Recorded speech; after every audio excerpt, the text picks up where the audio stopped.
నమస్తే. ఈరోజు పాలమూరు పట్టణంలో రెడ్డి సేవా సమితి వారి ఆధ్వర్యంలో పద్మశ్రీ అవార్డు గ్రహీత డాక్టర్ శ్రీ విజయానంద్ రెడ్డి గారికి ఘన సన్మానం చేయబోతున్నాము. కాబట్టి ఇది ఒక మోటివేషన్. ఆయన ఒక క్యాన్సర్ని ట్రీట్ చేసే డాక్టర్గా ప్రజలకు ఎంతో సేవ అందించి దాదాపు లక్షలాది మంది పేషెంట్లకు వారిలో క్యాన్సర్ ఒక వ్యాధి కాదు, అది వచ్చినా సరే మనం మన జీవితాన్ని కొనసాగించవచ్చు, మనకు భవిష్యత్తు ఉంటుంది అని చెప్పి వాళ్ళలో ఒక స్ఫూర్తి నింపి ఎంతోమందిని మంచి దారిలో నడిపిన వాళ్ళు.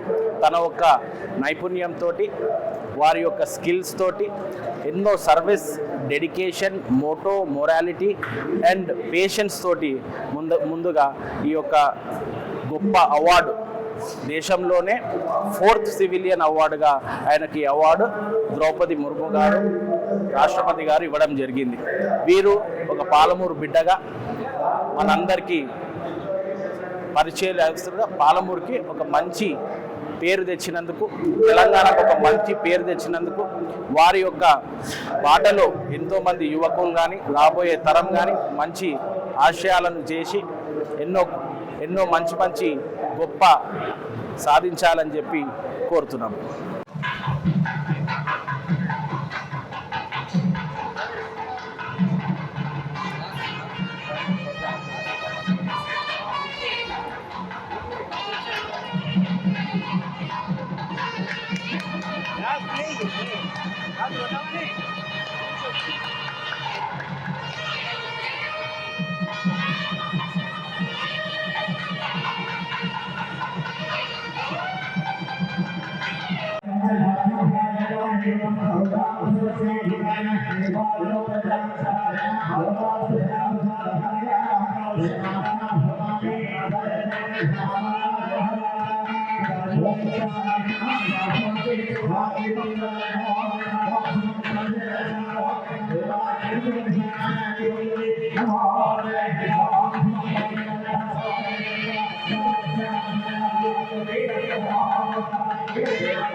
Thank you.